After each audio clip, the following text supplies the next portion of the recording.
So there you are watching one of my videos or reading one of my blog posts, and you suddenly realize that something I've said totally rubs you the wrong way. You somewhat, completely, or vehemently disagree with me. Stay tuned to find out why that means that you're totally doing something right. Hey, my happy shiny puppies. I'm Melody Fletcher, author of Deliberate Receiving. Finally, the universe makes some freaking sense. Home of all things law of attraction, reality creation, and going on down the rabbit hole. In the last few weeks, I've been taking this blog and these videos in a slightly different direction. We've been talking about ascension, the rising energy of the universe, and the beliefs that are still holding us back. In last week's video, I demonstrated how this rising energy is also bringing up all kinds of fears, some of which can lead to some uncomfortable and seemingly ugly manifestations, a kind of purging of the world's toxins, if you will.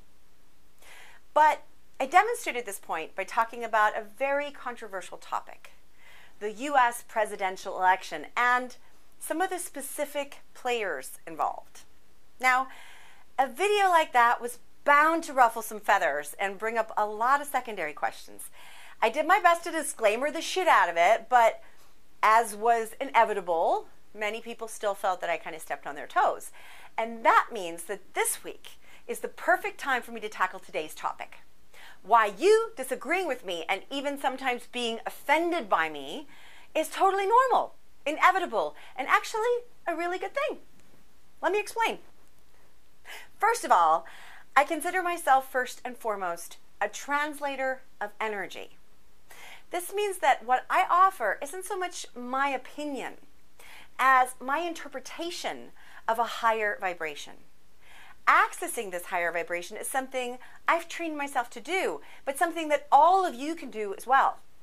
Now, since it's my interpretation, that means that my way of expressing myself, my vocabulary, my level of understanding, my intelligence or limitation thereof, my sense of humor, and my life experiences and stories are all going to play into that translation.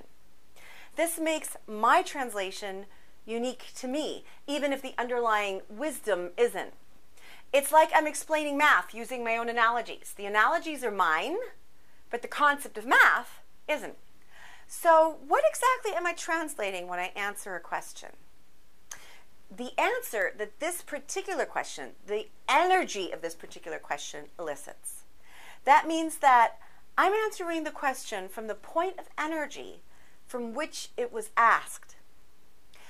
The way I see it, I build a bridge from wherever that question is to a higher vibrational place. So if a question is asked from a place of fear, I address that fear while offering a better feeling perspective. If a question centers around a very specific fear, I address that fear specifically. This kind of makes me different from a lot of teachers out there. I'm willing to go where you are. That does, however, have a massive drawback.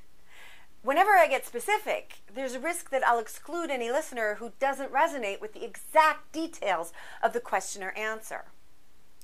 Let's say if you're in New York and I want to guide you to Los Angeles, and another person also wants to go to LA but is currently in Chicago. That second person might not recognize that we're going to where they want to go because we're not starting where they are. It's up to them to realize that they can jump on that bus to LA in Chicago, even though it's coming from New York. In other words, if the specifics of a question and the specific of an answer don't resonate with you, you might disregard the underlying message, even though that message, if wrapped in different details, would totally be satisfying to you. This is why it's inevitable that you're going to sometimes disagree with me. Not every answer will be specifically tailored to you. You might be reading an older blog post that once resonated with you, but now it doesn't ring true anymore. The energy of that answer and from what point of attraction it was elicited and where you are now are no longer a match. Sometimes the question is asked from a place of duality, meaning the question assumes that there's a right and a wrong way to see things. In that case, I might have to do quite a bit of soothing before I can, ever address that judgment. So I'll address the question from a place of duality with this judgment in place in order to begin building a bridge where that person is at. If I answered the question from where I'm at, a place of non-duality, non-judgment, and generality, my words wouldn't make any sense to the person who asked the question. Now, sure, there's a whole group of people out there who would love that answer, but they're not the ones being addressed in that particular moment. They can ask their own question and elicit their own answer. Now, sometimes I'll use an example that rubs you the wrong way, even though those examples are totally arbitrary. They're meaningless until we assign them meaning. And when I use an example, I usually stick to the meaning that the majority of those who'll be reading it or watching it assign to it. This is the energy that comes through, unless I'm speaking privately to only one person. There's no such thing as a perfect metaphor or analogy. It's always unique to every individual. So when I answer a question publicly, it's never going to hit home for 100% of those who read it. For example, last week I talked about Donald Trump and Bernie Sanders in order to make a point. For many people, that point hit home. It helped them feel better and soothed a lot of fears around the election. But for some, it actually brought up a lot of anger. They began to focus on the details they disagreed with instead of looking for the underlying message. And that was their choice. It's always our choice. Now, before you think that this sounds judgmental, it's not. This is something that happens to all of us when we get triggered. And I don't mind sometimes serving as that trigger. It kind of comes with the territory. But let's get back to my point, my second point, which is whatever you hear is your manifestation. How you feel about what you hear is your manifestation. In other words, your experience, all of it, is your manifestation. So if you're offended, rubbed the wrong way, or just slightly uncomfortable about something you hear someone say, that's your manifestation. Now notice, I'm not saying that it's your fault, as in, if you're hurt by what I said, that's your own damn fault. Although someone out there will undoubtedly hear it that way. What I'm saying is that you manifested this experience. You heard what you heard for a reason. You reacted the way that you did for a reason, and it's a good reason, a helpful reason. It's a gift specifically and uniquely tailored to you. Whatever you hear or see or experience is your energy being mirrored back to you. It's a conversation you're having with your own higher self, filtered through your own vibration, which includes some limiting beliefs. And those limiting beliefs are going to distort this communication in uncomfortable ways. And it's this discomfort which gets your attention. It alerts you to the fact that something is off. If something has upset you, ask yourself why. Don't focus so much on the words that were said, but on what you heard, knowing full well that the two probably aren't going to be the same. I mean, haven't you ever experienced someone hearing something completely different from what you said? It happens all the time. If you were triggered by something, what did these words mean to you? What inner dialogue was sparked by what you heard? For example, someone might say something innocuous to you like, I don't like McDonald's, or I can't understand why anyone would poison their body with such garbage. But you happen to have grown up on McDonald's. Maybe your family ate it occasionally. Maybe you still do. Maybe you live on this stuff and you're healthy as an ox.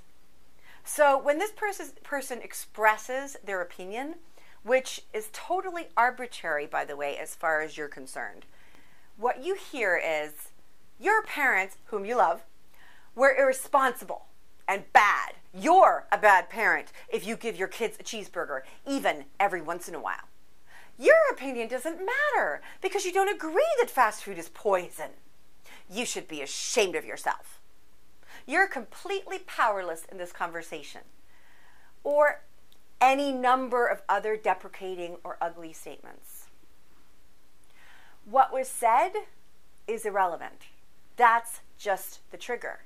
What's important is what you heard. Where did that inner dialogue come from? Why are you choosing to hold on to it? What dialogue would you like to have instead? Question this inner dialogue. Don't just accept it as true. And do your best not to give your power to the person who said the words. Take responsibility for your reaction. And by doing so, take your power back. This isn't about you blaming yourself, but rather freeing yourself from the shackles of your limiting beliefs. So, if everything you hear is your manifestation, does that mean you can't listen to teachers anymore? Well, yes and no. Of course you can listen to teachers. Listen to whatever gets your attention. But evaluate and take responsibility for everything you hear. If something I or someone else says feels good to you, go with it.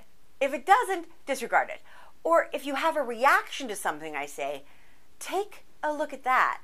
Not in an effort to agree with me, but in an effort to free yourself from the reaction.